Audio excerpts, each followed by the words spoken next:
it's so interesting what happens. She says, "Hey, do you want to hang out, see some new releases, pop some corn?" Just in this very like relaxed kind of way, like the ash like falling off of her face. And then Martha says, "I'd really like that," right?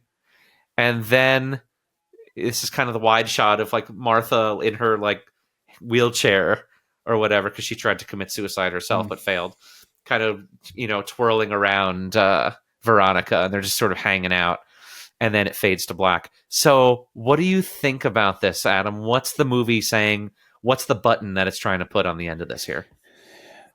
If you're looking from the kind of the cultural stew of it, as I've been alluding to, this is the moment where Veronica kind of meets the moment, as it were. This is the moment where JD, who's been this kind of, again, wanting to be the movement, but like is too wild and crazy and takes things too far, admitting like, no, you're the right vessel for this. Her going up to Heather Duke at the end and pulling that red scrunchie off that was Heather Chandler's, and this almost like this totem of power, and saying there's a new sheriff in town, tying her hair with it, kissing Shannon Doherty, and then going up to Martha and saying, "Hey, you want to hang out sometime?" It shows that the old way is gone. There's a new way, and in this new way, everybody's kind of accepted, which I feel like is the mission statement of every single countercultural movement. Now, mind you, usually those movements don't live up to that kind of code. Unfortunately, eventually gets corrupted at some point, but this is almost the start of it. This is like, you know what? The old way is gone. Reagan's gone. Bush is going to be a lame duck.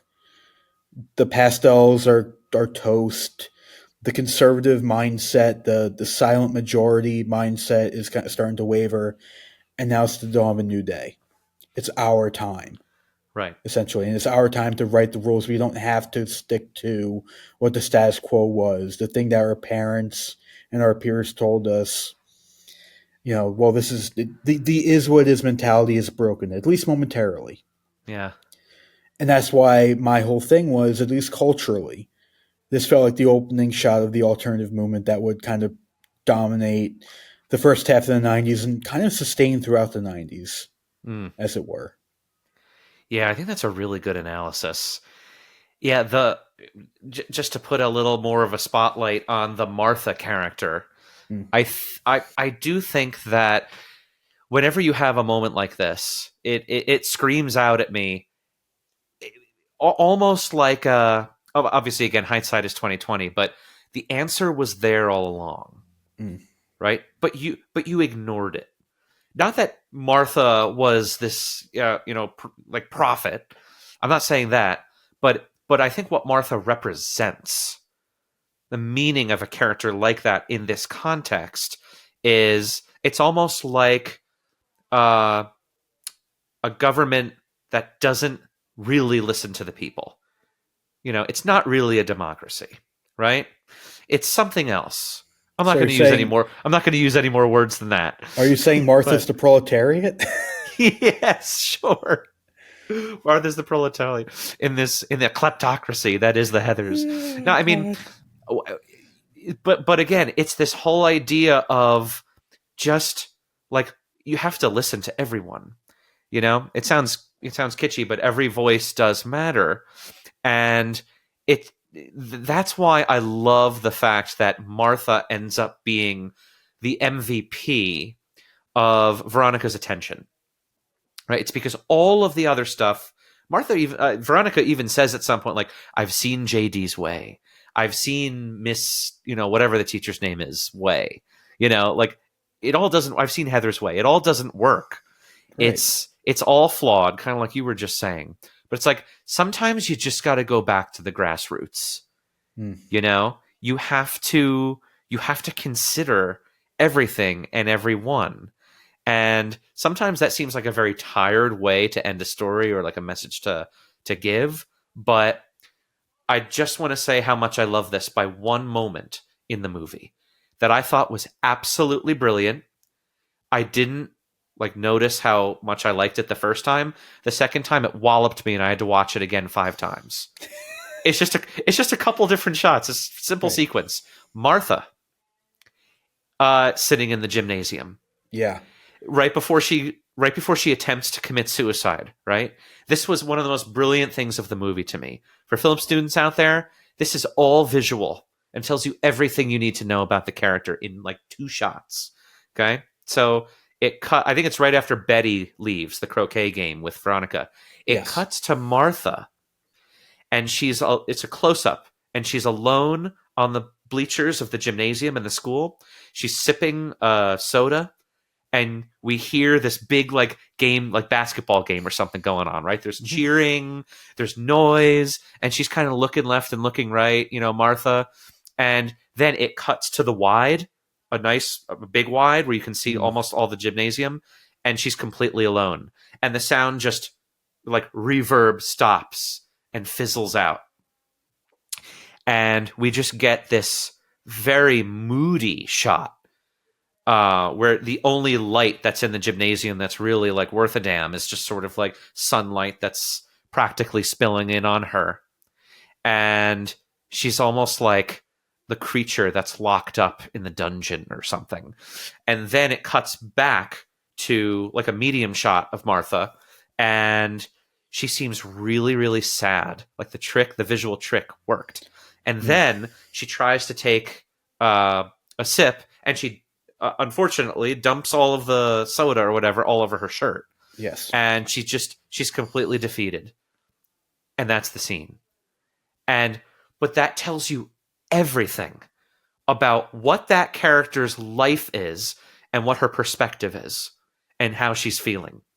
No dialogue, just all cinematic visual brilliance.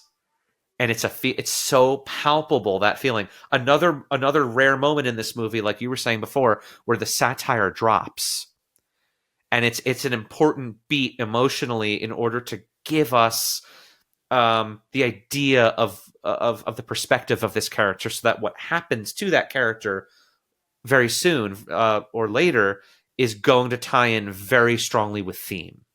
Okay, and this connects one more degree. Do you remember when Shannon Doherty says to Veronica at some point, "Oh, did you hear that Martha dump truck tried to commit suicide and belly flopped in front of a car, and she's injured but she's okay?" And then she says something like, "Just another example of the losers trying to be like the popular people but not getting it right or failing," or something like that. And here's the funny thing too about that too, because you mentioned before, like JD blackmailing Heather Duke. Yeah, he was blackmailing Heather Duke with the fact that Heather and Martha were friends at one point, like childhood friends. Yes. Kind of like how Veronica kind of tossed Betty aside, Heather Duke tossed Martha aside. Yes. And I'll go one step further. What's the one thing that Heather Duke has that she shares with Martha? An eating disorder. Right. Because that gets kind of glossed over. Yes. Is that while Martha is clearly, obese, Heather Duke is anorexic. Yeah. It's almost like she fears being that.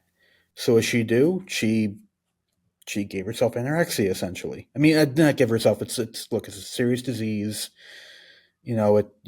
Obviously, but like the psychological effect of like having been that close to her and wanting to get as far away from that as possible.